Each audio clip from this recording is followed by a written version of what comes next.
A few people have asked, have I used a clay extruder with air dry clay? And so today we're having some fun with air dry clay, something a little bit different. I have this clay extruder that's meant for polymer clay, and you mainly see people using this for polymer clay, but today I'm going to be using it with the air dry clay. Polymer clay is a lot smoother than air dry clay, and it gets its strength once baked. Air dry clay has small paper fibres in it, which makes the texture just a little bit grainy, and so I wonder how that's going to work with the extruder. Let's see if we can get some consistent shapes and intricate patterns to make coils, ropes and specific textures for our air dry clay. I did think about using air dry clay slip first of all, but actually I'm going to use the air dry clay in a nice neat coil, and I've added this in air dry clay with nothing added to it. So far, very straightforward and very easy with the air dry clay. As you can see here, this extruder comes with all the metal attachments to make the different shapes. The clay is appearing, it is starting to work. Well, that's exciting.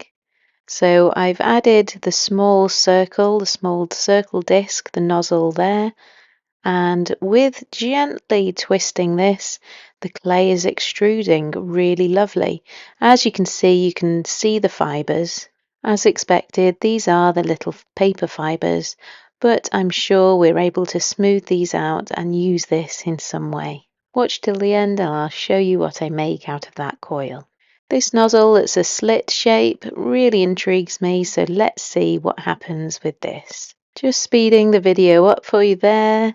It's actually amazing how the air dry clay really holds together and it doesn't snap.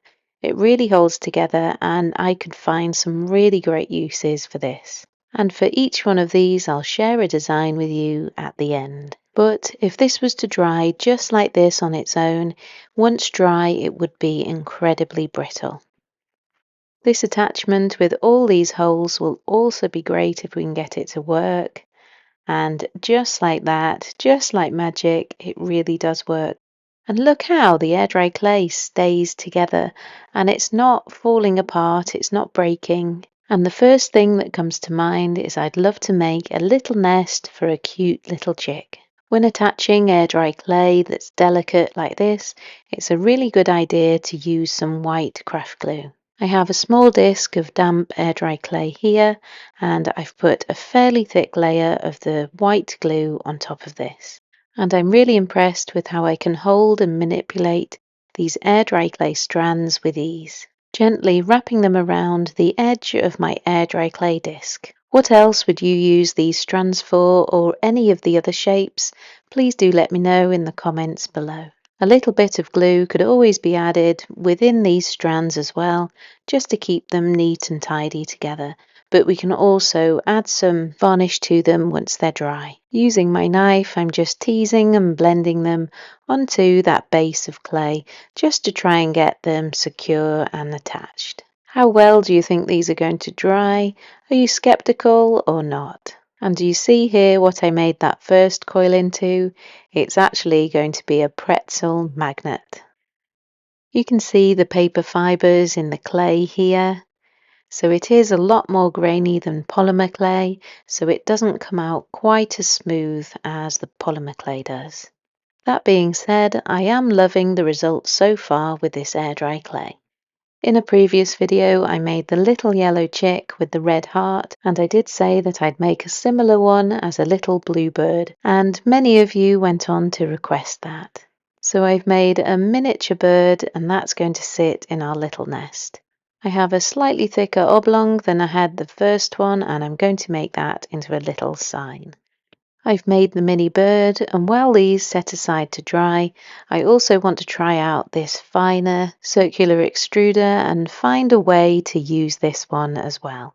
I really am impressed with how the air dry clay really does hold itself together. This, I feel, lends itself well to looking like some wool, some yarn, and so I've taken a tiny piece of air dry clay, adding a little bit of white craft glue onto this, and I'm going to wrap all of this extruded clay right around this ball so we can't see it anymore, and this is going to be a wonderful ball of clay. with all those little fibres that you'd see on the yarn. I'm having great fun with these air dry clay projects. What would you create with yours and what would you make? Please do let me know in the comments below. As I said before, I wouldn't normally go this thin with the air dry clay, but I'm trying to give it some stability as all those pieces are next to each other. The next step with air dry clay is to leave it to dry fully. You can see that this is a slight grey colour, and then once it's fully dry, it goes completely white. Something like this ball of wool really will take some time to dry. So I can leave them to dry for now, and then I'll come back to paint them. I then make sure I really soak all of the air dry clay out of the clay extruder, because I don't want that to dry on there and ruin my next project, whether that be with polymer clay or air dry clay. I really wanted to test this clay extruder with air dry clay slip. Here I have some really thick air dry clay slip. It's a bit harder to get it into the tube, but I just paste some in rather than it's so much easier to roll a coil of the air dry clay and put it in there. As it starts to turn, it does come out the other end because it has to come out the other end, and so far it's a bit blobby and a little bit inconsistent. It's quite hard to keep that even pressure so that the air dry clay comes out nice and evenly. That being said, you may have a good use for this. I think I like using it with this solid air dry clay, but it still worked, it still came out of this. And I definitely wanted to share with you how this works with the air dry clay slip. And I think if anything this makes a little bit of a mess, please check out the video on me piping air dry clay slip. That is much better. The air dry clay pieces have now fully dried, and I like to bring them to life with some acrylic paints. Everything's dried well and not cracked at all, thanks to long, slow drying in a cooler environment where it's not too hot. All the strands do support each other so they're not too fragile, and it's really fun to see how these air dry clay pieces come to life. The little chick becomes a cute little bluebird, and the ball of yarn has dried well, and I can give this a lovely pink colour. With different craft materials, I really do encourage you to have a play and experiment and see what happens, but really enjoy the process. I really wasn't sure how these would turn out, but I'm really pleased with the process and really pleased with the results. All pieces need finishing with some kind of sealant to seal in that clay and the acrylic paint. Then, adding some strong super glue on the back, I add some magnets, and these make some really fantastic magnets to go on the fridge. What a fantastic gift to be able to give someone. What do you think? Let me know in the comments below. Thank you for watching, and I'll see you in the next creative video.